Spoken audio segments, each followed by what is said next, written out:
لو عندك ميكرويف مش بيسخن، ففي الفيديو ده هنتعرف على كيفية فحص واختبار القطع المسؤولة عن التسخين في الميكرويف، اللي هم الترانسفورمر والماجنترون ومكثف الجهد العالي ودايد الجهد العالي. بفكرك إن القناة عليها قوائم تشغيل مرتبة للمبتدئين من أول الأساسيات ولحد الاحتراف في كل ما يخص الهندسة والصيانة العامة. أنا أحمد داوود، دكتور هندسة. الترانسفورمر أو المحول الكهربي باختصار، علشان يكون المحول الكهربي ناجح بتكون مقاومات الملفات اللي فيه كالآتي: مقاومة الملف الابتدائي من 2 أوم إلى 3 أوم، مقاومة ملف التسخين تقريبا 1/10 أوم أو 2/10 أوم، مقاومة ملف الضغط العالي بتكون من 150 أوم إلى 250 أوم. وبنعمل اختبار كهرباء لخارج ملف الضغط العالي. تعال نشوف الكلام ده بشكل عملي. ببدأ أجيب الآفو بتاعي وبقيس مقاومة الملف الابتدائي. أدي طرفين الملف الابتدائي. مقاومة الملف الابتدائي 2.6، ف2.6 يعني الملف الابتدائي كده مظبوط. طبعا عشان تكون عارف الملفات دي بالتفصيل ارجع للفيديو بتاع دايرة التسخين في الميكرويف. هنشوف مقاومة ملف التسخين هنلاقيها 1/10 أوم تقريبا، برضو كده مظبوط. طيب هنا في ملف الضغط العالي، ده الطرف بتاعه على الشاسيه، وده الطرف الموجب بتاعه اللي عليه الدراع الأحمر بتاع الآفو ده، هلاقيها 187.7 أوم، وبالتالي برضه هي قيمة في الحدود المسموح بيها. بجيب المحول التاني، ادي طرفين الملف الابتدائي، المقاومة بتساوي 2.6 أوم، كده الملف ده سليم. بجيب طرفين ملف التسخين اللي هم رايحين على الماجنترون،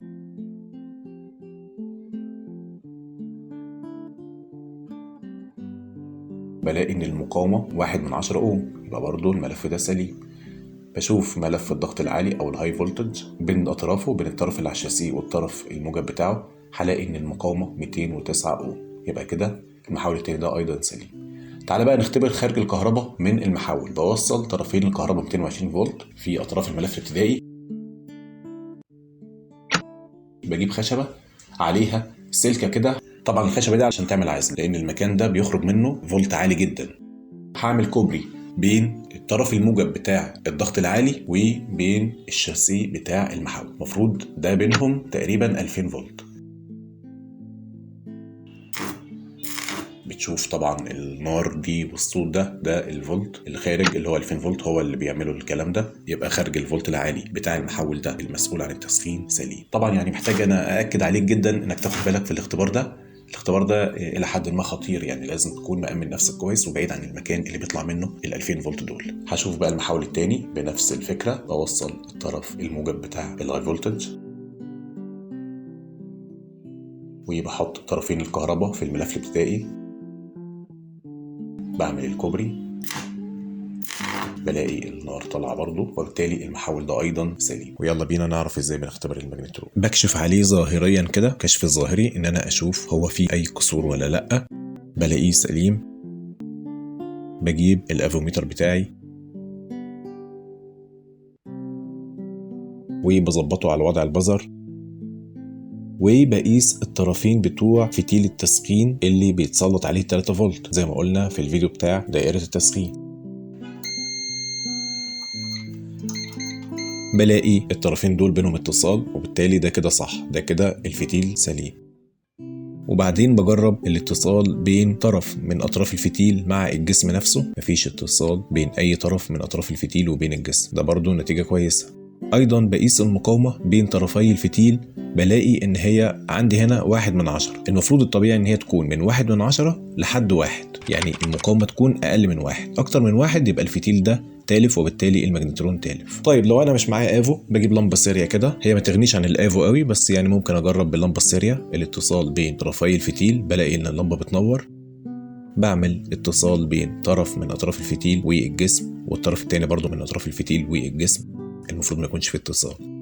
الاتصال فقط بيكون بين طرفي الفتيل زي ما انا شايف. يبقى باختصار كده الماجنترون بيكون سليم لما يكون في توصيليه بين طرفي فتيل التسخين والمقاومه بينهم تكون من 1/10 لحد 1، وما يكونش فيه توصيليه بين اي طرف من اطراف فتيل التسخين وبين جسم الماجنترون، وطبعا يكون جسم الماجنترون سليم ومفيش فيه اي كسور. دي الحاجات اللي تكون متوفره في الماجنترون عشان نحكم عليه ان هو سليم. الدايود ده قطعه من القطع المسؤوله عن التسخين في الميكرويف، تلفها بيعطل عمليه التسخين واخيرا دلوقتي هنختبر الدايود ده. ما ينفعش ان انا اختبر الدايود ده بالافو زي الدايود الصغير ده. ليه؟ لأن الدايود ده عبارة عن مجموعة دايودات كتير داخلية. الدايود الصغير ده بيسقط جهد على أطرافه من 3/10 فولت ل 7/10 فولت، وبالتالي الآفو بيقدر عليه. فأنا بعرف أختبر الدايود على وضع اختبار الدايود في أي آفو، ولكن الدايود ده لو اختبرته على الآفو ما بيبانش. فبدايرة بسيطة جدا عبارة عن بطارية 9 فولت موجودة في أي آفو عندنا وسهل تحصل عليها من أي مكان، ولمبة ليد.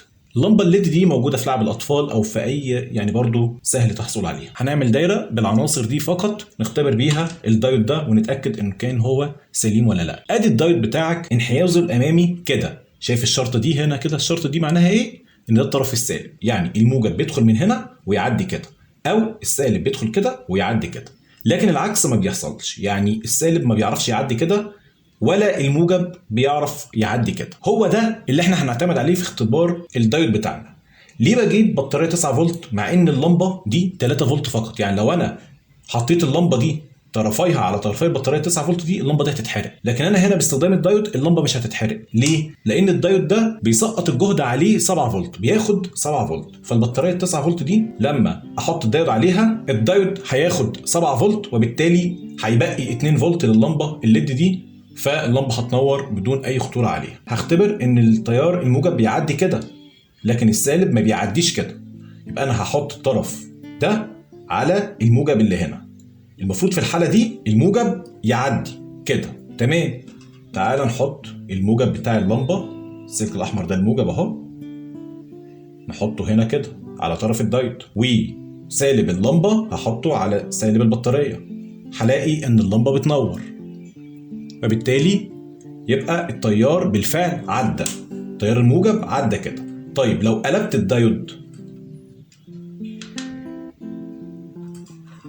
الدايود، كده المفروض ما يعديش تيار. ليه؟ لان اللي هنا طالع موجب، الموجب مش هيعرف يعدي كده، السالب فقط هو اللي بيعدي كده. ده الانحياز العكسي بتاع الدايود. فانا لو حطيت الدايود كده على الموجب اهو وسالب البطاريه على سالب اللمبه مش هتنور. ليه؟ لان مفيش تيار عدى من هنا، مقفوله السكه هنا، مقفوله في وش التيار الموجب، وبالتالي يبقى الدايود ده سليم. لو جينا نعكس الامر ونحط الدايود على السالب بتاع البطاريه، المفروض كده يعدي ولا ما يعديش؟ ادي سالب البطاريه، المفروض كده بقى اسال نفسك يعدي ولا ما يعديش؟ لا ما يعديش، فعلا ما يعديش. ليه؟ لان ده الانحياز الامامي بتاع الدايود، الشرطه السالبه اهي، ده الانحياز الامامي، يعني الموجب بيعدي كده، اللي طالع من هنا سالب، السالب ما بيعديش، الموجب فقط هو اللي بيعدي. لكن كده السالب يعدي، ده الانحياز العكسي، يعني السالب يعدي. يعني لو انا وصلت كده وحطيت سالب اللمبه هنا اهو، المفروض اللي هنا يطلع سالب على الطرف ده كده، وحطيت على السالب بتاع البطاريه وموجب اللمبه على موجب البطاريه، هلاقي البطاريه نورت. لكن لو عكست الدايود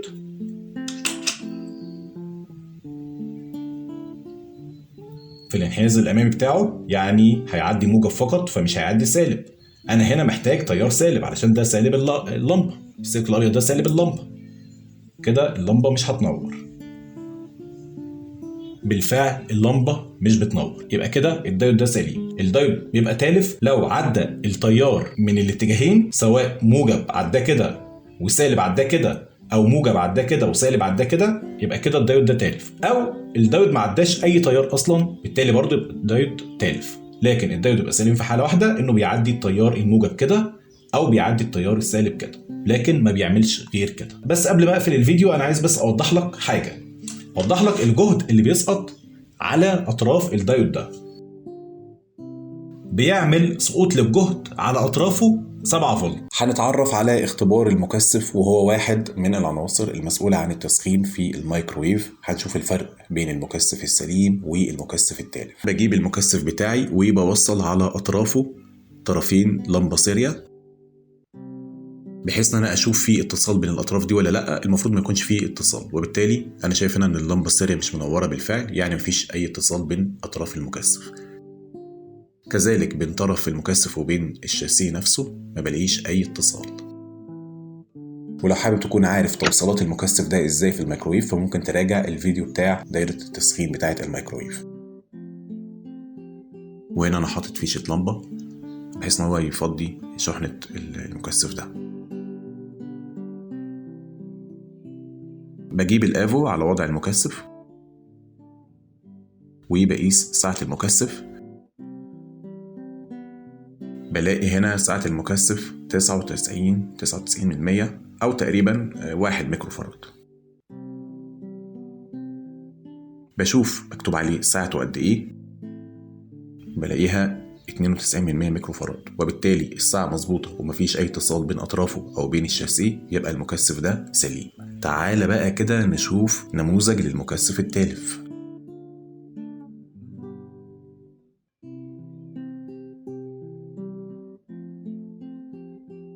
بص، بعمل على الافو على وضع البزر بين الطرفين، بلاقي ان اللمبه دي بتنور، معناها كده انه في اتصال بين الطرفين دول. هو هنا في صوت صفاره في الافو بس انا قافل الصوت يعني، واللمبه الحمراء دي بتقول لك انه في اتصال بين الطرفين دول، يعني لو جبت لمبه ساريه بين الطرفين اللمبه هتنور، وبالتالي يبقى المكثف ده تالف. ارجوك ما تنساش والدي من صالح دعائك، ولو استفدت مني حاجه يا ريت تدعي ليا وليك بالصحه والستر وراحه البال والهدايه للطريق الصحيح والمستقيم.